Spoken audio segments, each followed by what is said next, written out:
Ok, Leilou Nishmat, Yitzhak ben Shimon. Parashat Hashavua, Parashat Veigash. Alors, un bref rappel de la situation. Yosef, donc on va reprendre depuis la semaine dernière. Yosef, donc, il a poussé ses frères jusqu'à leur dernier retranchement, puisqu'il les a d'abord contraints à apporter Binyamin. Binyamin étant venu, puisque au début il a fait semblant de ne pas les reconnaître, il joue l'acteur, donc il ne se présente pas en tant que leur frère.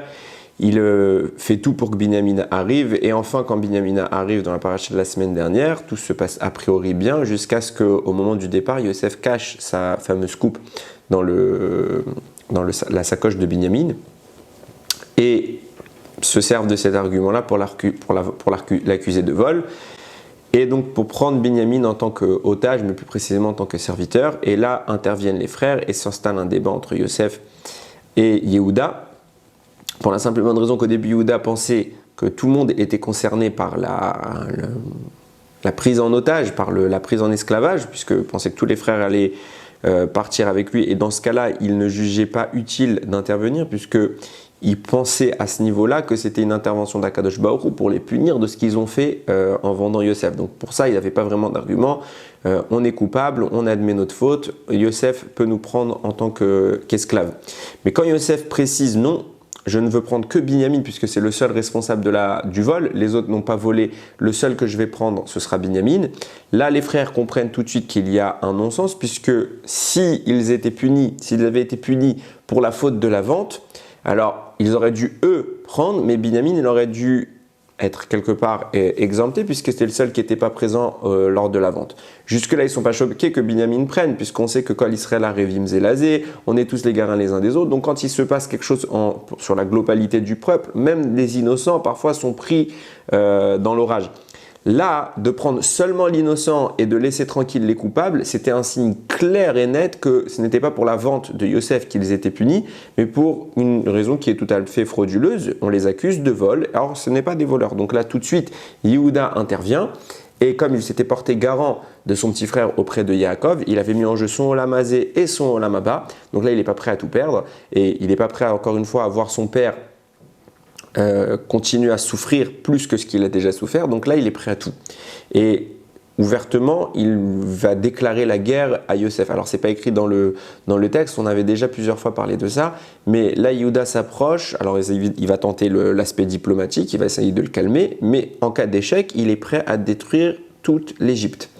Chazal disent que s'il avait attaqué l'Égypte avec son épée, il n'y a plus d'Égypte, et Yehuda le savait parfaitement. Ils avaient déjà peur de l'union de Shimon et Lévi, et le Midrash dit que Yehuda va menacer Yosef et lui dire si déjà vous aviez peur de l'union de Shimon et Lévi, parce que vous savez ce qu'ils ont fait à la ville de Shrem, qu'à eux seuls ils sont parvenus à la détruire, sachez que je suis plus fort que les deux réunis. Donc je vais vous détruire intégralement si vous ne me rendez pas Binyamin, il n'y a pas de discussion. Alors quand vous lisez les Midrashim, c'est vraiment une scène qui devait être terrifiante. C'était pas un simple combat, c'était vraiment, ils ont fait un exercice de force il y a un combat, d'intimidation qui va se produire d'un côté et de l'autre. Yosef va répondre à l'intimidation de Yehuda et à chaque fois, il va y avoir un échange, chacun va monter de plus en plus haut. Et on va voir qu'il s'installe beaucoup de choses. Alors avant de rentrer dans le vif du sujet, il faut comprendre un peu l'attitude de Yosef. On a ici deux rois qui s'opposent. Et c'est ça que toute l'ambiguïté du propos. Il y a deux rois qui s'affrontent. Bien sûr, c'est Yosef et Yehuda, deux frères. Bien sûr qu'on a l'impression que c'est le deuxième acte de ce qui s'était produit quand Yehuda avait proposé de vendre Yosef en esclave. Bien sûr, c'est ça qui se produit sur le papier. Mais plus profondément, plus techniquement, en fait, c'est deux rois qui s'affrontent. On a Yehuda, le roi légitime du Ham Israël, puisque de Yehuda viendra David Améler, et de David Améler viendra toute la lignée royale, et cette lignée royale sera ininterrompue. Il n'y aura jamais quelqu'un qui pourra prendre la place d'un fils de David. Il y aura des rois subsidiaires, des rois opposés. Il y aura une autre royauté, puisqu'il va y avoir la scission en Israël. Il va y avoir la royauté de Yehuda et la royauté d'Israël, qui aura 10 tribus sur 12. Yehuda n'en aura que 2. Mais la légitimité de David n'est jamais remise en cause par aucun prophète, par Hachem en personne va toujours confirmer que David est le prototype du roi et que ça restera lui. Les autres sont des rois qui peuvent être acceptés dans le statut qui sera le leur, mais jamais, jamais, jamais la royauté originel ne sera retiré de David. C'est une promesse qu'Hachem a faite. Donc Yehuda, qui est l'ancêtre et qui va lui déposer ce titre pour David Améler, est le roi. Et personne ne peut remettre en cause cela. Mais en apparence, on voit qu'il y a un autre roi qui est en face de lui, c'est Yosef, et c'était tout le sujet des rêves, puisqu'il voyait on voyait dans les rêves tout le monde se prosterner devant Yosef. Donc Yehuda a le statut de roi, on ne se prosterne pas devant quelqu'un d'autre sans raison, c'est un roi. Et même Yosef a le statut de roi, et on se prosterne devant lui que parce qu'il est roi. Et même Yehuda se prosterne. Ça veut dire que pour qu'Yehuda puisse en arriver à se prosterner, c'est que Yosef est un vrai roi. Il a le potentiel du roi, le même potentiel. Alors on avait déjà débattu de ça. Oui, Yosef est un vrai roi. La question c'est de savoir pourquoi deux rois. Alors il faut comprendre que Yosef, ce n'est pas le roi au sens conventionnel. Je vais appeler Yosef un régent. Ça veut dire que Yosef, son attribut c'est Yesod. Yesod ça veut dire le fondement. Yosef va représenter le fondement. Et dans le fondement, dans l'origine des choses, alors il y a tout.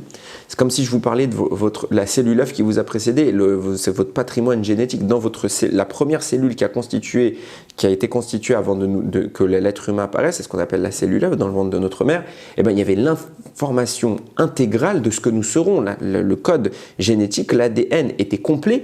Et si on le savait le décoder, pas faire parfaitement dans les moindres tailles, on pourrait extrapoler et affirmer le résultat fini de l'embryon. On pourrait parfaitement le dire. Bon, on n'est peut-être pas encore capable de faire ces choses-là, mais dans la théorie, tout le code est parfaitement contenu dans cette toute première cellule. Alors que ce n'est qu'une cellule et que nous sommes composés de milliards et de milliards de cellules. L'entièreté de l'information est contenue dans l'origine. Yosef, c'est le fondement. C'est la racine. Donc l'intégralité de l'information est contenue en Yosef. Et puisqu'il est la racine du Ham Israël, eh ben, forcément il exprime toutes les facettes de ce peuple. Donc parmi ces facettes, il y a la royauté. Et donc bien sûr que ce n'est pas une royauté terminée, ce n'est pas une royauté qui a déjà émergé, elle est dans sa phase où elle émerge. Yosef, il est à l'origine de cela. Et qu'est-ce qu'il a comme fonction dans le Ham Israël? Il a une fonction centrale. C'est justement vis-à-vis de ses frères et plus généralement par la suite vis-à-vis de l'ensemble du Ham Israël, ce sera justement d'être la racine qui va permettre à chacun d'exprimer ce qu'il est, d'exprimer sa facette, d'exprimer son potentiel, d'exprimer sa caractéristique. Eh bien, vis-à-vis de Yehuda, c'est le rôle que va jouer Yosef. Yosef est un roi, et Yehuda n'a pas encore obtenu ce titre, ce titre royal. Il faut encore qu'il le crée. Il faut encore qu'il le fasse sortir de son potentiel. Il est encore dans une théorie. C'est pour ça que Yosef est roi. Et c'est un régent. En attendant que le vrai roi apparaisse, en attendant que Yehuda parvienne à extérioriser ses forces qui sont en lui et à prendre son statut, à asseoir son statut de roi. C'est pour ça qu'il va quelque part ici dans notre paracha, depuis la paracha de la semaine, il va le pousser dans ses derniers retranchements pour que Yehuda arrive à crier à un moment ou à un autre « Je suis le roi, tu te soumets à moi ». Et à ce moment-là, Yosef se soumettra. Mais tant que Yehuda n'arrivera pas à cela, Yosef va assumer ce rôle. C'est moi le roi et je n'ai pas du tout à t'écouter. Jusqu'à ce que tu deviennes le roi, jusqu'à ce que tu récupères la couronne. Mais en attendant, je suis le régent, je décide. Mais Yosef ne fait pas ça pour dire je veux garder le titre du roi. Il veut vraiment permettre à Yehuda d'exprimer cette royauté. Et ayant ça à l'esprit, on va comprendre tout ce qui se passe au travers d'un midrash, dans ce débat qu'il y a entre Yehuda et Yosef. Donc Yosef va littéralement enlever Binyamin, il va dire bon écoutez, vous rentrez chez vous, vous êtes tous innocents, je ne suis pas un rachat, je ne prends que le coupable. Et le coupable c'est celui chez lequel on a trouvé la coupe. La coupe elle a été retrouvée chez Binyamin, donc je garde que Binyamin. Et il va quelque part les mépriser parce qu'il va avoir une attitude en parlant de cette manière, les Chachamim notent qu'il a parlé de manière à ce qu'il dise bon, fin du débat, je m'en vais. Et puisque je m'en vais, je termine la discussion, je n'ai plus à argumenter. Et c'est là que Yehuda est obligé de réagir. C'est là, puisqu'il n'y a plus d'argumentation, puisqu'il n'y a plus de débat qui s'installe, Ramim disent que Yehuda va avoir une attitude réellement menaçante. Parce qu'il faut remettre un peu le contexte, et je prends du temps pour le mettre en place. Yehuda, quand il part avec Yosef, puisque Yosef fait semblant de ne pas le comprendre, il a placé, pour jouer le jeu, il a placé un traducteur, un intermédiaire entre eux. Il faut comprendre que les Chachamim, ils nous le décrivent et on a déjà eu des descriptions historiques de comment se produisaient les discussions avec le roi. On ne parle pas directement avec le roi, il est entouré de ses conseillers, de ses ministres, etc. Et il y a l'intermédiaire et donc on est quelque part un peu plus loin de lui. Et personne n'approche du roi. Même si Yosef n'est que le vice-roi, hein, mais il a la même fonction quelque part. Donc on ne s'approche pas de Yosef, on est loin de Yosef, on garde une distance, un respect, et on ne peut pas s'approcher de lui sous peine d'être pris en attaque par les gardes, la garde pour approcher du roi. Donc Yehuda est loin. Et là, Yehuda va franchir tous les obstacles, il va plus se retenir, il va franchir ces distances qu'il y a entre lui et Yosef, il va rentrer dans j'ai envie de dire l'intimité, ça veut dire dans la partie où vraiment il n'y a que lui qui est censé être là. Il n'y a aucun conseiller, c'est la zone de Yosef. Il va franchir toutes les étapes, les ministres, les conseillers, les gardes. Il va s'avancer, il va se mettre en face à face avec lui. Pour lui parler même, quand même, ils lui disent qu'il a parlé des fois à son oreille pour le menacer, pour lui faire plusieurs sortes de menaces. Bon, il y a des midrashim à foison, tellement qu'on pourrait en parler. Maintenant, on va s'arrêter sur un détail. Quand Yosef va ignorer et va feindre de capturer Binyamin, là, Yehuda attaque. Et qu'est-ce qu'il fait? Il y a eu plusieurs démonstrations qui vont être faites de force, mais Yehuda, à ce moment-là, il va dire à Yosef, je ne comprends pas. Tu nous prends Binyamin, alors que depuis le début, tu fais que de t'inquiéter, soi-disant t'inquiéter, pour la paix de notre père, la santé émotionnelle de notre père, la santé même physique de notre père. Où est-ce qu'elle est maintenant ton inquiétude vis-à-vis de notre père? Tu nous prends Binyamin, je vais retourner d'Égypte en Israël, à Canaan plutôt, et je vais dire à mon père, voilà, ton fils, ça y est, aussi on te l'a enlevé. Qu'est-ce qui va se passer chez mon père? Là, tu ne tiens plus en compte. Et puisque tu ne tiens plus en compte, et puisque là, Yehuda, il arrive à la dernière limite, au dernier retranchement, il hurle. Il a poussé, le Midrash, il dit un rugissement. Il a rugi de toutes ses forces. Et ce n'était pas un simple cri. Le Midrash va dire que ce cri, il a retenti dans toute l'Égypte et il va parcourir une distance de 400 parsa. C'est une mesure de la Torah, c'est immense. Et c'est la distance qui sépare l'Égypte, du moins de là où se trouvaient les frères, de là où se trouve Yaakov, jusqu'à ce que même Hushim, le fils de Dan, que nos sages nous dévoilent qu'il était sourd, lui, il est parvenu à l'entendre. À ce moment-là, Hushim entend ça, il débarque en Égypte. Les commentaires, ils expliquent qu'il a utilisé Kfitsat Aderer, ça s'appelle le saut du Kfitsat Aderer, il a sauté sur la route. Ça veut dire, bon, Chachamim disent qu'il y a un nom kabbalistique d'Akadosh Baruch Hu qui permet de se téléporter à n'importe quel endroit du monde. Il a utilisé ce secret-là, ce nom d'Akadosh Baruch Hu, il s'est immédiatement mis à côté de Yehuda et les deux ensemble se sont mis à nouveau à rugir et ce cri-là a brisé toutes les dents des soldats, parce que Yosef avait ameuté tous ses soldats pour le défendre sur le papier. Tous les soldats qui avaient débarqué sont littéralement défaits, il n'y a pas d'autre mot. Le Midrash dit ça leur a cassé les dents, donc c'est peut-être qu'une expression, je ne sais pas si ça le prend au sens propre, c'est une expression pour dire que vraiment ils étaient tétanisés. Et à ce moment-là, Yosef, quelque part, c'est là qu'il va lâcher le morceau et qui va justement se dévoiler. C'est là que ce cri-là est parvenu quelque part à briser toute l'attitude de Yosef. Yehuda s'affirme en tant que roi. Et c'était l'objectif de Yosef. Donc, objectif atteint. Yosef est en fait quelque part content de ça. Et donc, à ce moment-là, il fait partir tout le monde et il va avouer qu'il est leur frère et que tout cela a été calculé. C'est intéressant de voir qu'il faut un peu comprendre de quoi on parle. Pourquoi, si on prend les choses au sens propre du terme, si en effet le son dont on parle a parcouru une distance folle, 400 parsa, il a traversé les frontières de l'Égypte, il a atteint la demeure de Yaakov et Hushim l'a entendu. Hushim qui est sourd, c'est dire. Alors déjà dans un sens concret, quelle que soit l'intensité du son, si on dit que c'est un vrai sourd, en ce sens où son système auditif ne fonctionne pas, alors quelle que soit l'intensité du son, vous ne capterez pas de son. Donc déjà, on est contraint de comprendre ce son de façon très différente. Et j'en veux pour preuve. C'est que Hushim qui réagit. Les autres ne réagissent pas. Yaakov, qui quelque part est l'homme le plus puissant de la génération. Si on parle d'ici de venir soutenir Yehuda. Si Yaakov si Hushim a entendu, sur le papier, Yaakov il est censé avoir entendu puisqu'ils vivent ensemble. Et ils sont à peu près ils sont censés être à la même distance. Si Hushim qui est sourd entend, Yaakov il a entendu. Ce sera à lui de réagir. C'est pas Hushim de venir. Yaakov, s'il entendait ce qui se passait en Égypte, lui il aurait dû y aller. Et lui il est encore plus à même que Hushim de tout détruire sur son passage. Et là, on voit que le seul qui réagit, c'est Hushim, le sourd, celui qui n'est pas censé entendre. Yaakov ne réagit pas. Et mieux que cela, si vous regardez la suite de l'histoire, quand ils vont aller chercher Yaakov, ils vont lui dire Yosef, il est vivant, voici ce qui se passe. Il n'est pas au courant, Yaakov. Il ne comprend rien. Il n'est pas du tout au courant de ce qui s'est passé en Égypte. C'est les frères qui vont tout lui dévoiler. Donc si on est en train de dire que il s'est vraiment produit un cri qui aurait permis d'être entendu jusqu'à la terre de Yaakov, où vivait Yaakov, Yaakov aurait dû être au courant. Il est au courant de rien, Yaakov. Il est au courant de rien. Donc, on est contraint d'admettre qu'il n'a rien entendu.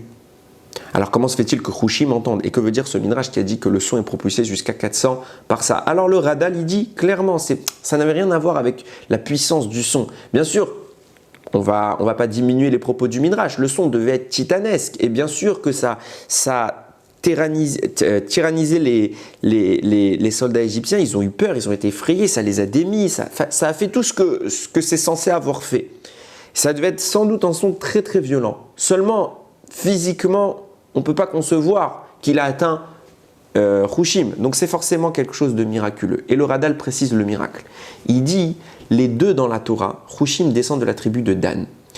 Les deux tribus, Yehuda et Dan, une fois par Yaakov au niveau de Yehuda et une fois par Moshe au niveau de Dan, vont porter le nom de Aryeh. Quand on va les bénir, dans la parashat Vayikri, la semaine prochaine, Yaakov va comparer ses enfants à des animaux. Et l'animal qui est choisi pour parler de Yehuda, c'est Aryeh le lion.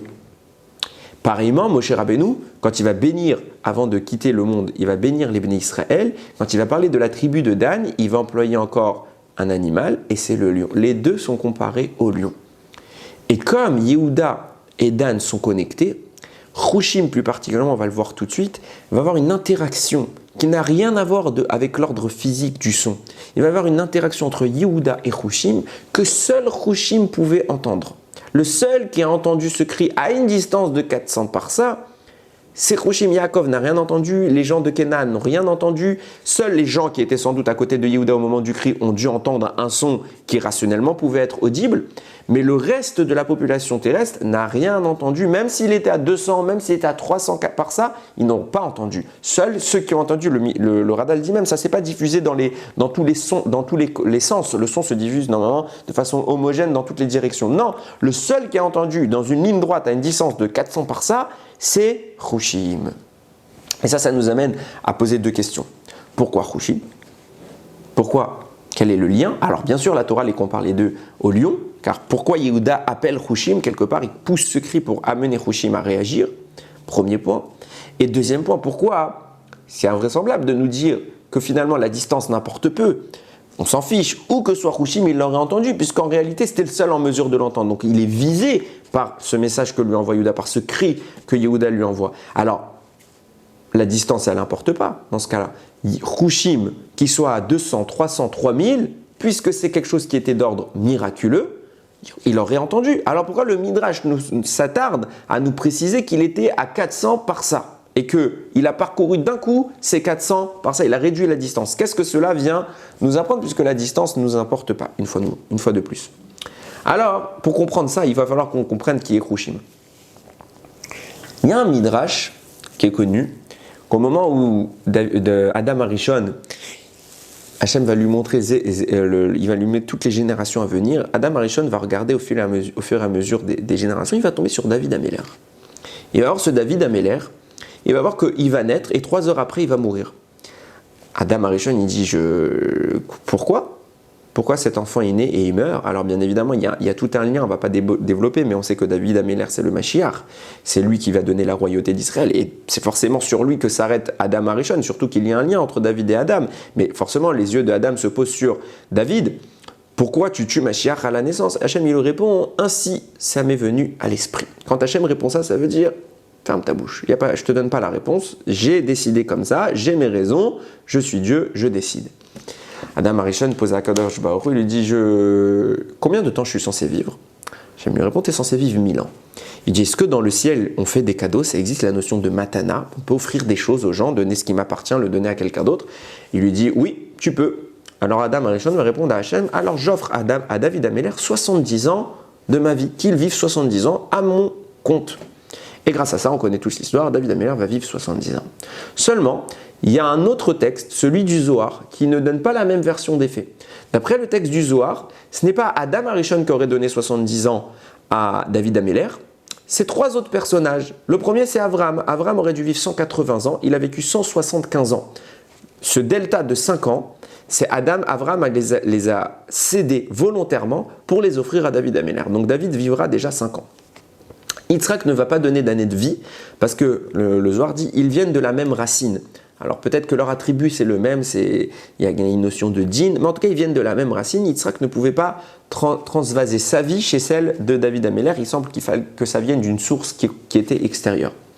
Yaakov devait vivre d'après le Zohar, alors d'après d'autres c'est pas exactement la même chose, mais en tout cas le Zohar dit que Yaakov devait vivre comme Avram 175 ans. Maintenant qu'Avram a donné 5 ans de sa vie, normalement tous les avots auraient dû vivre 180 ans, mais maintenant que normalement tout le monde aurait dû même donner une partie de sa vie, Yitzhak n'a pas pu donner, donc lui il va vivre 180 ans, mais les autres qui auraient dû donner, le premier qui a donné il s'est abaissé à 175, ce qui veut dire que Yaakov devait s'aligner sur ce compte-là et devait vivre jusqu'à 175 ans. Maintenant nous savons qu'il n'a pas vécu jusqu'à 175 ans, il va vivre 28 ans de moins pour arriver à 147 ans. Ces 28 ans en moins, il les a offerts lui aussi à David Améler. Donc on a 5 ans de Avraham, plus 28 ans de Yaakov Avinu, 28 plus 5, 33 ans. David vit maintenant 33 ans. Pareillement, Yosef Hatzadik, justement, puisqu'on est en train de dire, Yosef cherche à faire émerger, ça tombe sous le sens de ce que nous développons, Yosef cherche à faire émerger la royauté de Yehuda et donc de David Améler, lui aussi va contribuer à ce temps de vie, et lui aussi, il va vivre 110 ans, mais il aurait dû vivre comme son père, 147 ans, ce qui veut dire qu'il a perdu 37 ans de sa vie. Donc il les a offerts, lui aussi, pour que David Améler puisse naître. Donc on était à 33 ans, offerts par Adam plus Yaakov. Vous rajoutez à ça les 37 ans de Yosef qu'il a offert, ça nous fait les 70 ans de David Améler. Donc d'un côté, on a le Zohar qui nous dit que c'est Avraham, Yaakov et Yosef qui ont donné les 70 ans de vie à David Améler. D'un autre côté, on a le Midrash le plus connu qui dit que ça viendrait de Adam Arishon, c'est 70 ans. Donc comment comprendre un peu les choses? Sur ça, j'ai vu un Mefarech qui s'appelle Kisser Ramim, que j'ai déjà cité, qui dit toujours des choses qui sont très peu connues. Il explique en réalité ce qui s'est passé. Lui, il pose une question plus générale. Il dit que comment se fait-il que Hushim, le fils de Dam, quand on va regarder les descendants des 12 frères, on va voir que Dan n'a qu'un fils et c'est tout. Il n'a personne d'autre. Il a Hushim. Comment ça se fait qu'il s'est arrêté à un seul enfant? Il n'a pas eu d'autres enfants. Pourquoi? Et pourquoi également est-ce qu'il est sourd? Qu'est-ce qui s'est passé pour que cet enfant soit sourd? Y a-t-il une raison qui justifie cela? Réponse oui. Au moment où sa femme Dan a accouché, nous dit le Rav, il dit qu'il a entendu comme ça de ses maîtres, l'enfant était mort. Et ce n'était pas simplement mort, ça s'appelle un nafal, comme un avorton en français, c'est-à-dire c'était un bout de chair, il n'y avait rien. Il n'avait pas de tête, il n'y avait pas de bras, pas de jambes, rien. Son cœur ne battait pas, il n'avait pas de neshama, il est né un amas de chair. Et Dan voit ça, il est forcément, on peut imaginer sa tristesse. Il s'assoit auprès de Yaakov avec un visage très fermé. Et Yaakov sent tout de suite, connaît son fils, il lui dit « Qu'est-ce que tu as aujourd'hui? Pourquoi cette tête ?» Il dit « Papa, ma femme a accouché et voilà ce qui s'est passé. » Alors Yaakov lui dit « Bon, mettez l'enfant sur une table et amenez-le-moi. » Il a mis l'enfant sur une table, ils ont mis un drap pour le couvrir. Ils l'ont présenté à Yaakov et Yaakov il s'est levé, il a commencé à prier à Kadosh Baruch Hu, il dit « Ribono shel olam. » Qu'est-ce qui se passe? Tout de suite quand Yaakov le voit, il comprend que dans Hushim, il y a une étincelle de la Neshama de David Améler. Il dit Ribono shel olam, il faut qu'on intervienne, puisque là, c'est un précurseur de David, tu le tues, évidemment ça rappelle la naissance de David. Qu'est-ce qu'il va dire Yaakov? Il va dire normalement, Adam Arishon, il a donné 70 ans de sa vie, ok? Maintenant, nous aussi, on a donné 70 ans. Pourquoi on a fait ça? Parce que le don d'Adam Arishon, il a été abîmé par sa vie. La faute d'Adam Arishon fait que, normalement, Adam Arishon aurait dû être éternel, il a vécu 1000 ans, mais donc il a donné 70 ans d'une vie qui est le résultat d'une Avera. Normalement, il n'avait pas une limite de temps. Donc cette vie qu'il a, Adam Arishon, c'est une vie qui entre dans la notion de la faute. Et il en est le responsable. Donc les 70 ans de vie qu'on a donné à David, ils étaient entachés. Ils étaient abîmés. Ce qui nous a contraint, nous, Avraham, Yaakov, moi, quand il parle à Hachem, donc lui-même et Yosef, son fils, à intervenir pour restituer un don compatible avec le roi d'Israël. Un don venant de personnes qui n'ont pas la faute sur eux, bien sûr, qui sont impactés par la faute d'Adam Arishon, mais eux-mêmes ne sont pas dépositaires de cette faute. D'ailleurs, les Havot ont réparé à titre personnel la faute d'Adam Arishon. Donc, on a contribué également à donner 70 ans de vie à David Améler. Normalement, il aurait dû vivre 140 ans, puisque 70 de Adam, 70 des Havot. Seulement, nous, on n'a pas donné 70 ans supplémentaires. On a donné 70 ans de substitution, puisqu'on ne pouvait pas concevoir qu'on donne à David Améler une vie abîmé par la faute. Ce qui veut dire que le don d'Adam Arishon, il est toujours là. Il reste maintenant 70 ans qui sont en suspens dans le monde que tu dois donner au monde. Tu dois donner à David Améler, mais que tu ne vas pas lui donner parce que c'est incompatible avec lui quand il sera roi. Alors, puisque Hushim, c'est la même origine que David Améler, c'est un précurseur de David Améler, il a sa Neshama en lui, eh bien, donne-les à Hushim. Et là, Yaakov se met à prier, c'est 70 ans que tu dois de Adam Arishon, puisque tu ne pourras pas les donner à David, donne-les à Hushim. Et il commence à prier et nous dit le Kisser Ramim. À ce moment-là, les bras de l'enfant ont commencé à apparaître, des jambes, une bouche, un nez, une tête, le cœur s'est mis à battre, un bébé qui s'est complètement formé, jusqu'à ce que Yaakov obtienne d'Akadosh Baruch Hu. Akadosh Baruch Hu a cédé à toutes ses demandes. Il a obtenu de lui obtenir les 5 sens, les 248 membres, pas les 5 sens, mais les 248 membres du corps humain, tous les nerfs, les vaisseaux sanguins, l'intégralité du corps. Et à la fin, il a terminé par les sens. Il a demandé il a demandé la vue, l'odorat, le goûter, le toucher, et il a oublié de demander l'ouïe. Ce qui explique que Hushim soit sourd. Pourquoi Yaakov oublie de demander l'ouïe? Parce que l'énergie qui a servi à la résurrection, c'est peut-être pas le mot, mais à la vie, à permettre l'existence de Hushim, provient de Adam Arishon. Or, Adam Arishon, quand il a fauté, et c'était ça tout le problème, c'est pour ça qu'on n'a pas voulu donner à David Améler, quand il a fauté, il n'a pas écouté Akadosh Baruch Hu. Il avait un ordre qu'il a entendu de la bouche du maître du monde, il ne l'a pas écouté, donc ses oreilles étaient abîmées.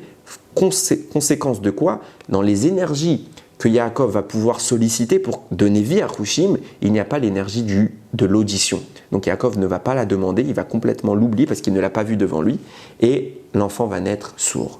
À cause de ça, de cet événement, Baruch Hashem, ils étaient contents sans doute Dan et sa femme, mais ils ont tellement été choqués par l'événement qu'ils ont préféré ne plus jamais avoir d'enfant. Et ils ont prié à ce moment-là. C'est pas une prière que normalement on est censé faire. Alors, au niveau de Dan, il faut comprendre pourquoi il a fait ça.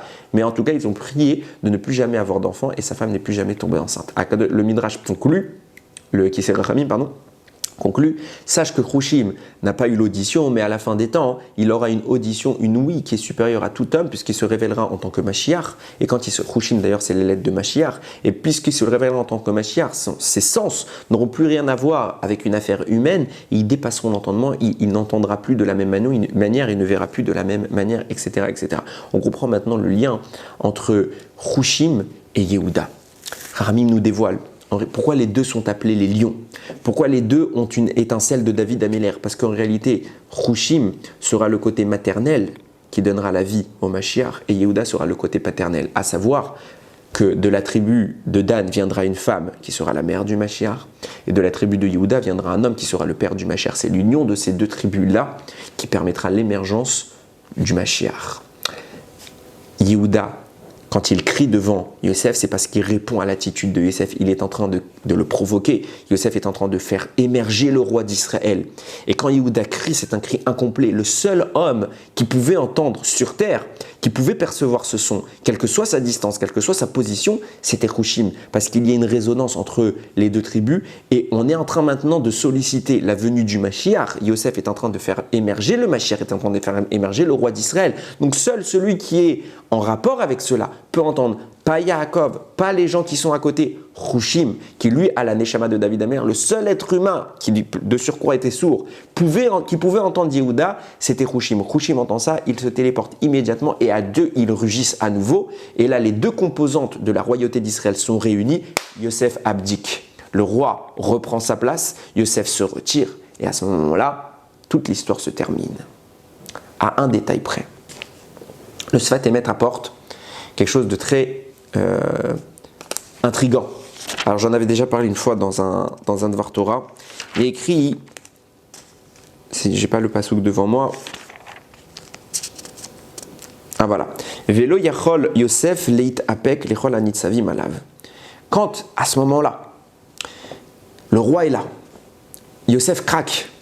Il n'a pas pu supporter devant tous ceux qui se tenaient devant lui. Alors il a demandé à tout le monde de sortir. Il va se révéler en tant que frère des Shvatim. Le Sfat Emet dit, la formulation elle est très claire. Yosef n'a pas pu supporter. Il a craqué. Mais craquer, ça veut dire qu'il ne voulait pas craquer. Ça veut dire que si Yosef avait pu tenir encore, il aurait tenu encore.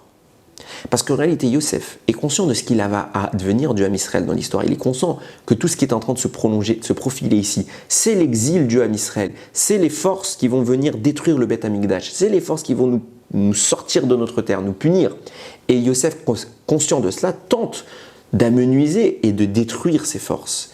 Et la souffrance qu'il fait endurer à ses frères et qu'il s'impose à lui-même en se faisant passer pour un autre, cette souffrance-là, il l'endure volontairement afin que on puisse réparer la faute d'avoir vendu Yosef et que, quelque part, le décret qui doit s'appliquer sur le très long terme et même qui va commencer par l'Égypte, qui va être le socle de ce décret, puisse être détruit et supprimé de sorte à ce qu'il n'y ait plus d'exil. On termine tout de suite l'histoire et c'est pour ça qu'il cherche à faire venir le roi d'Israël. Il cherche tout de suite à ce que Mashiach apparaisse. C'est pour ça que les deux hommes sont visés, c'est pour ça que Yehuda et Rushim apparaissent. Et Yosef cherche ça. Velo Yacholid Apek, mais il n'a pas tenu. S'il avait tenu encore quelques instants, il avait réussi le tikkun, nous dit le Sfat Emet. Encore quelques instants, il aurait tenu et c'était terminé. Il aurait réussi tout de suite. Ils étaient en train de grandir, Yehuda et Rushim, au point où ils auraient tout de suite fait venir l'existence de ce Mashiach. Et sans doute, le premier enfant qui serait né de Yehuda, ça aurait été David Améler tout de suite. Ou le Mashiach, en tout cas. Ça aurait été immédiat. Il n'a pas reçu ces quelques instants. Ce qui explique que n'ayant pas tenu le coup jusqu'au bout, quelques psukim plus loin, donc il va parler à ses frères, va écrire Vaïpol al-Tsavere Binyamin arrive Vaïev. Il est tombé sur le cou de son frère, à Binyamin, et il a pleuré. Ou Binyamin Bara al-Savrav, et Binyamin aussi, il a pleuré sur son cou. Le Rashi, il note tout de suite, il écrit Tsavere, les coups de Binyamin. Il n'a pas pleuré sur le coup de Binyamin. Alors bien sûr, on traduit le, mais c'est écrit les. Pourquoi il a pleuré sur les coups? On n'a qu'un seul coup. Alors qu'est-ce que ça signifie? Tout de suite, il nous explique Rashi que Yosef a pleuré sur les coups de Binyamin parce que deux temples vont être construits sur le territoire de Binyamin, le premier et le deuxième. Et comme ils vont maintenant être détruits parce que Yosef n'a pas réussi à tenir encore quelques instants, il a détruit l'essentiel de l'exil, mais c'est la dernière ligne, il n'est pas réussi à la détruire. Alors, il a pleuré parce qu'il savait la conséquence de cela. Le premier Beth Amikdash va être détruit, le deuxième Beth Amikdash va être détruit. Et Binyamin aussi va pleurer sur l'épaule de Yosef, lui que sur un seul coup, il n'y a pas écrit deux coups. Pourquoi? Parce que dans le territoire de Yosef, il y aura le Mishkan Shiloh, qui va être le précurseur du Beth Amikdash, et lui aussi sera détruit. Tout cela à cause de quoi? À cause des fautes que nous allons faire dans l'histoire. Mais Yosef, conscient de ça, avait tenté de éradiquer le problème avant même qu'il ne commence à germer. Et ces quelques instants qu'il n'a pas réussi à supporter supplémentaires vont engendrer l'échec quelque part et malheureusement la destruction du Beth Amikdash et du Mishkan Shiloh. Tout se joue ici, à cet instant précis. En clair, on est en train de dire quoi? À cet instant précis, c'est pris la décision dans le ciel de détruire le Beth Amikdash. Et Yosef pleure. C'était quelle date? On était quel jour? Alors il y a un Mefaresh,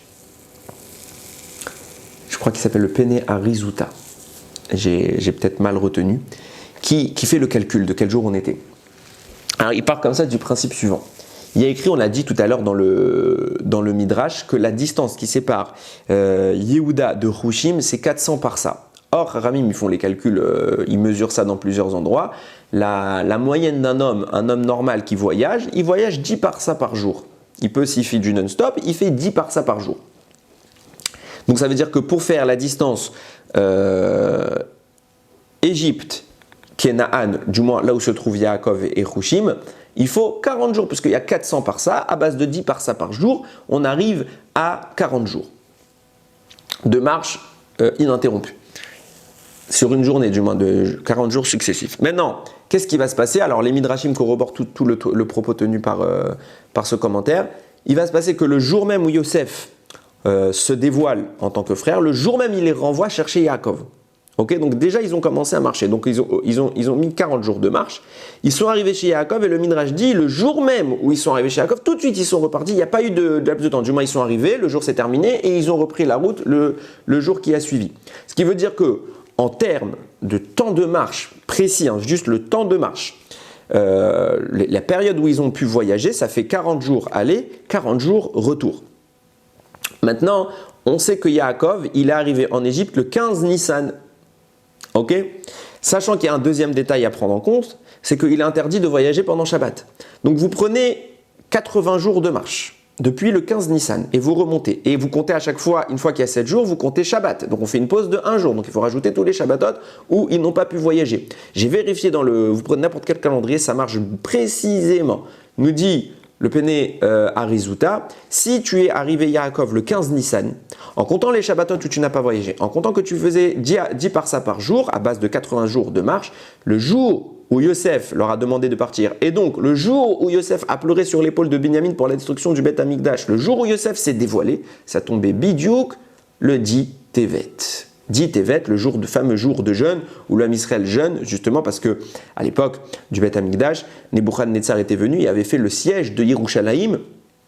Ce siège a duré extrêmement longtemps et pourtant il n'a pas tout de suite été détruit, c'est par la suite, mais le début du siège a commencé le 10 Tevet. Le jour où Yosef comprend que le Beth Amikdash va être détruit, c'était un 10 Tevet. Le Khatam Sofer explique, vous savez que ce jeûne-là, c'est le seul, d'ailleurs ça va être le cas cette année, qui peut tomber un vendredi. Tous les autres jeûnes ne tombent jamais un vendredi, c'est calculé pour, ça tombe jamais un vendredi. Quand ça tombe un vendredi, quand c'est les jeûnes de Chachamim, imposés par les Chachamim, on décale soit après, soit avant. Quand c'est tous les jeûnes standards, on décale à après, sauf Purim qu'on décale à avant. Mais en tout cas, on ne fait pas un jeûne vendredi. Le seul qui peut tomber un vendredi et qu'on fait, comme ça va être le cas cette semaine, c'est le 10 Tevet. Et tous les Mefarshim demandent pourquoi le 10 Tevet, eh bien, on jeûne à ce point-là, et même si c'est un vendredi, que c'est une veille de Shabbat, et que c'est pas bien de rentrer faible pour Shabbat, il faut rentrer avec des forces, il faut rentrer joyeux, Bessimra, et pas affaibli par le jeûne.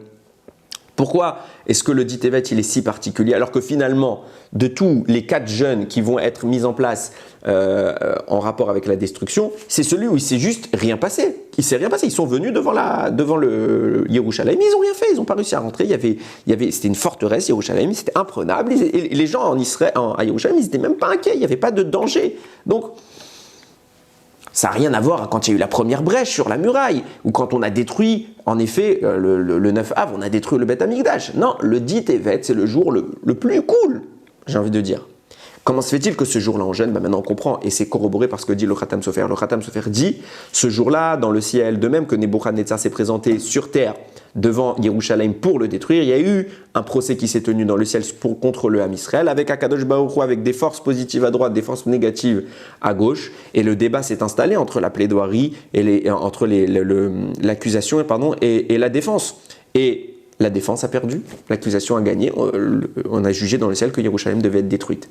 Nous dit le Khatam Sofer, d'année en année, à la date du 10 Tevet, Akadosh Baruch Hu siège à nouveau sur ce tribunal et définit, doit-on ou pas détruire le Beth Amikdash ou doit-on le construire? Pourquoi on parle de détruire alors qu'il est déjà détruit? Nos Chachamim nous disent, parce que chaque année où le Beth Amikdash, chaque génération où le Beth Amikdash n'est pas reconstruit, c'est comme si on l'avait détruit. C'est logique, parce que si nous méritions d'avoir le Beth Amikdash, alors on l'aurait.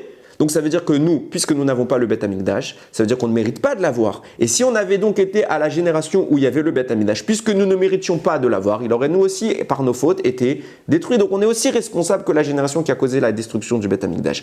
Et tous les ans, à la date du 10 Tevet, Akadosh Baruch Hu nous rejuge. Est-ce qu'ils ont mérité, mes enfants, maintenant que je leur envoie Mashiach qui va leur reconstruire le Beth Amikdash, ou est-ce qu'ils ont mérité, comme à l'époque, que je laisse le Beth Amikdash détruit? Du moins, ils sont responsables de sa destruction ad ayom jusqu'à aujourd'hui. Et malheureusement, on voit que le résultat, il n'est pas très fameux, puisque depuis la destruction du Beth Amikdash, il n'a toujours pas été reconstruit. Donc jusqu'à maintenant, d'année en année, à chaque fois, on est sorti du jugement, Chayevim, on est coupable.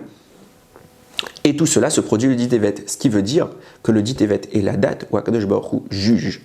Je détruis ou j'amène Mashiach. C'est ça qui se passe. Yosef, qu'est-ce qu'il est exactement notre paracha? Mot pour mot, on ne peut pas être plus précis. Du rapport avec tout ce qu'on a dit depuis le début. Yosef, qu'est-ce qu'il tente de faire ce jour-là, le 10 Tevet? Il se bat de toutes ses forces pour détruire le décret, pour faire émerger qui? Le Mashiach. Il amène Yehuda, il amène Hushim. Allez, battez-vous, sortez, sortez de vos gonds, montrez que vous êtes les rois, montrez que c'est vous, David, que c'est de vous que doit venir David Améler. Il y est presque. Et à dernière seconde, il flanche. Et il pleure. Parce que conséquence, si Mashiach ne vient pas maintenant, j'avais toutes les armes, j'avais posé l'échiquier, tout était fait. Mashiach était là, les rois sont là, les ancêtres du roi sont là. Il n'y a plus qu'à ce qu'ils émergent. Et j'ai pas réussi. Et là, il pleure. Il pleure parce que conséquence, si dans le choix, on avait dit deux choix, le dit Tevet, il y a deux choix qui se profilent dans le ciel. Mashiach, donc construction du Beth Amikdash, ou destruction du Beth Amikdash, puisque Mashiach, on a loupé le coche. Alors, conséquence de quoi? Il sait que ça va être la deuxième option. Et il pleure sur les épaules de Binyamin. Les deux Beth Amikdash vont être détruits. Binyamin, il pleure. Le temple de Shiloh aussi va être détruit, puisqu'on n'a pas réussi à faire venir Mashiach. Et c'est grâce à ça, peut-être qu'on va je dis bien, c'est une allusion, répondre à la dernière question qu'on a laissée en suspens au tout début. On a compris pourquoi Hushim y vient. Il n'y a que lui qui pouvait venir. Il est le seul concerné par la manœuvre de Yosef. Pourquoi le Midrash nous précise la distance de 400 parsa? Il n'y a pas besoin, puisqu'on a dit que en fait, le message il était adressé spécifiquement à Hushim, et où qu'il soit, il l'aurait entendu. Donc, il n'y avait pas besoin de nous dire, il est à telle distance, il se trouve où est-ce qu'il se trouve, on s'en fiche d'où se trouve, il est venu. Qu'est-ce que vient nous dire peut-être le Midrash? Il vient nous dire qu'il était à 400 parsa, et que d'un coup, on a réduit la distance qu'il y avait entre Yehuda et Hushim, elle a été réduite justement de 400 parsa. Or, on explique depuis tout à l'heure que toute l'attitude de Yosef, c'est de détruire le décret d'exil qu'il va y avoir maintenant en Égypte et qui va être la racine de tous les décrets à venir et qui vont aussi mener à la destruction du Beth Amikdash. Or, le décret qui a concerné l'Égypte, il a été annoncé à Avraham Avinu dans l'alliance des morceaux, la Ben Abetarim, Brit Ben Abetarim, et là-bas, Kadosh Baruch Hu lui a dit, tes enfants seront opprimés 400 shana, 400 ans. 400 ans. On voit tout de suite que les nombres parlent d'eux-mêmes. On a un rapport entre ces deux nombres. Qu'est-ce que peut-être, je dis bien peut-être, que les Rachamim ont voulu peut-être nous faire une allusion à tout ce qu'on est en train de dire maintenant, pour confirmer qu'on était bien le dit Tevet et que c'est sur cette date que tout l'enjeu s'est fait, à savoir, le mot parsa en hébreu, valeur numérique 345. Le mot shana en hébreu, valeur numérique 355. Il y a un écart de 10. Normalement, le décret que Akadosh Baruch Hu a annoncé, c'était 400 shana, 400 ans. Qu'est-ce qu'il a fait Yosef? On a dit qu'il a réussi à réduire énormément ce décret. À quelques secondes près, il avait fini. Il lui manquait qu'un petit peu. Et de combien il a réduit? On se pose la question, qu'est-ce qui reste de ce décret? Qu'est-ce qu'il est resté? D'accord, il y avait 400 ans de souffrance, on a vécu les 400 ans, mais de ces forces qu'Akadosh Baruch Hu avait initialement annoncé à Abraham, qu'est-ce qu'il reste? Nous dit le Midrash, Hushim, en venant auprès de Yehuda, donc toute l'attitude de Yosef d'amener Hushim à Yehuda, ça a réduit le décret de 400 parsa. De Shana, 355, on a détruit parsa, 345. Il reste quoi? 10. 355 moins 345, ça fait 10. 10, c'est quoi? Peut-être, je dis bien peut-être, une allusion au 10e mois de l'année, le mois de Tevet, au 10e jour de ce mois, le dit Tevet. Ce qui reste du décret, c'est la seule chose, et c'est la raison pour laquelle Yosef pleure, la seule chose que Yosef n'est pas parvenu à détruire, c'est le dit Tevet. C'est ce petit 10 qui est resté, qu'il n'a pas réussi à détruire. Il avait tout réussi à enlever. Et ce petit dit Tevet, le moment de la décision entre Mashiach, construction du Beth Amikdash, ou Chas v'Shalom, destruction, c'est ça que Yosef n'a pas réussi à faire penser la balance du côté négatif vers le côté positif. Il pleure. Le dernier obstacle, c'était le dit Tevet. Ce jeûne qu'on va faire ce vendredi, Bezrat Hashem. C'est dire, c'est terrifiant quand on pense qu'il a réussi à tout détruire sauf ça. Et il a pleuré. Mais qu'est-ce que ça aurait été sinon? Si Yosef n'avait pas fait ça, qu'est-ce que ça aurait pu être? Tout ce qu'on a vécu, c'est ce qui reste de ce que Yosef n'est pas arrivé à détruire. Qu'est-ce que ça aurait pu être? Ribono Shel Olam, ça aurait pu être terrifiant. Déjà, c'est terrifiant tout ce qu'on a vécu dans l'histoire. Mais ça devait être un monde. Ça nous met en exergue combien la faute, elle peut être grave. Combien une avéra, c'est pas rien. On passe le temps à dénigrer la Torah. Bémet, quand on réfléchit bien, et je m'inclus le premier Chas v'Shalom de juger quelqu'un, mais on passe notre vie à faire des choses et à considérer certaines attitudes mauvaises, décrites comme mauvaises par toi, comme c'est pas grave. C'est pas grave. J'ai dit du lachon hara, mais c'est pas grave. C'est pas si méchant. J'ai fait Bitoul Torah, c'est pas méchant, ça va, on le fait tous. Et je parle de ces mitzvot-là, mais il y a plus grave encore. Il y a des choses, je ne sais pas s'il y a plus grave que Bitoul Torah, mais il y a des choses qui sont concrètement des transgressions, pas passives, mais actives. Toutes les problèmes de débauche, on n'en parle pas. On n'en parle même pas. On ne peut même pas en parler tellement que c'est grave. Tous les manques de respect du Shabbat, le manque de cacheroute, le manque de tzniout, toutes ces choses-là qu'on fait tous les jours malheureusement, c'est grave. C'est pas juste des actions anodines qui passent dans le cours de l'histoire et qu'on oubliera. Hachem, il ne peut pas les oublier. Ça a des conséquences. On voit que Adam Harishon, cette petite avéra d'avoir mangé un fruit. Alors, elle était beaucoup plus profonde que d'avoir mangé un simple fruit. Mais on voit qu'est-ce que ça donne. Et ça aurait dû être pire que ce que ça, nous, on a vécu. Pire que la Shoah. Pire que le Beth Amikdash, pire que l'Inquisition. On ne veut pas imaginer ça. Parce que c'est grave. Et en réalité, on aurait dû avoir ça. Si ce n'est qu'on a eu Yosef, qu'on a eu Avraham, Yitzhak et Yaakov, qu'on a eu des parents qui ont préparé le terrain, qui ont vu l'erreur de leurs enfants et qui ont pris sur eux de la réparer avant qu'elle n'existe. Mais au prix de leur vie, au prix de leur... Yosef, tout ce qu'il a vécu, qui aurait voulu le vivre? Alors bien sûr, on se dit à la fin, il a fini roi d'Égypte. Mais pendant tout ce temps qu'il était esclave, loin de ses frères, loin de son père, vous croyez qu'il aurait préféré pas rester chez son père, en Israël, auprès de la Torah? Non, il a subi contre son gré, peut-être même au début, et puis après il a accepté. C'est même pas contre son gré, Yosef, j'ai plusieurs preuves, il a tout accepté. Tout ce qu'Hachem a décidé, il l'a accepté. Yaakov Avinu, il va accepter, Avram, ils vont donner de leur vie, mais même une seconde de notre vie, on n'est pas prêt à la donner. Ils ont donné leur vie pour que Mashiach puisse un jour venir. On a eu des avotes, on a eu des ancêtres qui ont tout fait pour nous. Et nous, notre attitude, parfois, et bien trop souvent, c'est de ne pas prendre le pas de tout ça, ne pas emboîter le pas, et de finir par faire l'inverse de tout ce qu'ils ont fait pour nous. On gâche leur cadeau avec une vie qui peut être chargée de sens, chargée de Torah, chargée de lumière, et on la gâche en lui enlevant tout son sens, en la vidant de son contenu, en faisant des bêtises, parce qu'on n'a pas envie de l'effort. On n'est pas prêt à se sacrifier aujourd'hui, on est dans une génération où le luxe est tellement installé, on est tellement à l'aise qu'on ne sait même plus ce que signifie faire un effort. Et dès que c'est difficile, on ne veut plus faire. Quand on fait les mitzvot qui sont faciles, on est là. On est là. Même j'ai envie de dire, c'est pas Chas v'Shalom pour accuser, bon je vais pas dire, mais pas pour accuser, mais dès qu'il s'agira d'un acte assez léger, même si ça nous dérange, mais c'est facile à faire, on va le faire. Mais dès que ça va nous demander un sacrifice, un dérangement, on n'est plus là, on abandonne ça. Alors que toute la vie de nos ancêtres, c'était ça, c'était l'effort, le sacrifice, le don de soi. C'est ça qui résiste à l'histoire, c'est ça qui traverse l'histoire, c'est ça qui nous protège dans l'avenir. On a des ancêtres qui ont une valeur pour nous, qui est la base de tout. Et ça met beaucoup de choses en perspective quand on comprend ce que nos parents ont pu faire, que nos ancêtres ont pu faire. Et il n'y a pas besoin d'aller plus loin, réfléchissez juste à ce que vos parents font pour vous, à ce qu'ils ont fait dans le cours de votre vie, qui ont façonné qui vous êtes aujourd'hui. C'est un sacrifice, tout parent le sait.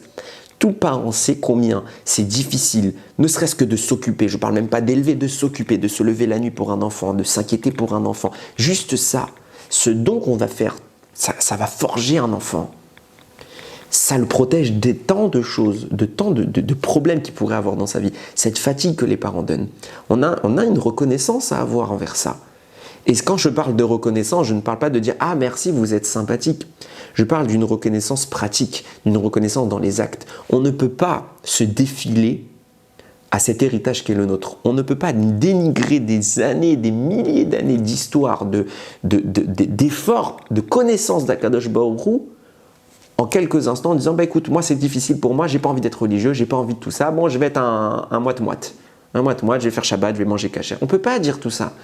Hachem, il est là pour nous, et il nous regarde, et on va payer un jour Chas v'Shalom des conséquences qu'on ne veut pas payer. Et Hachem ne veut pas nous les donner, mais on ne peut pas soigner un malade sans médicament. Et le médicament, des fois, il a des effets secondaires. Ils sont douloureux, et c'est pas ce qu'on veut, mais si Hachem fait ça, c'est parce qu'il nous aime. peut-être que si en réponse à tout ce qu'on a dans notre vie, on répondait nous aussi par l'amour, à l'image d'Abraham, Yitzhak et Yaakov, et donc dans cette histoire également de Yosef, mais si on pouvait montrer à Kadosh Baruch Hu combien sa Torah on l'aime, combien on accepte cet héritage qui est le nôtre, qui est le plus beau des héritages, et qu'on le continue, qu'on le préserve, qu'on le transmet même à la génération suivante, alors nous aussi cet amour Hachem, il va tout détruire cet amour. Il va tout détruire. On n'a pas de doute que les petits instants que Yosef n'a pas pu supporter, qui ont provoqué le dit Tevet, la destruction du Beth Amikdash, l'amour qu'on pourrait donner à Kadosh Baruch Hu, l'effort qu'on pourrait lui prouver pour témoigner de cet amour, il a la capacité de détruire tous les décrets qui sont en face de nous. Alors Yiratson, que ce soit très très rapidement un jugement qui va se produire le jour du dit Tevet, et que cette fois, ce ne soit pas la mauvaise option qui soit choisie, que nos mérites soient assez forts pour que la décision qui se répète d'année en année de maintenir le Beth Amikdash détruit soit annulée, et que cette fois, Akadosh Baruch Hu tende vers l'autre côté et qui nous offre la reconstruction du Beth Amikdash, et au sens propre, avec la venue du Mashiach qu'on attend tous. Baruch Adonai Leolam, Amen ve Amen.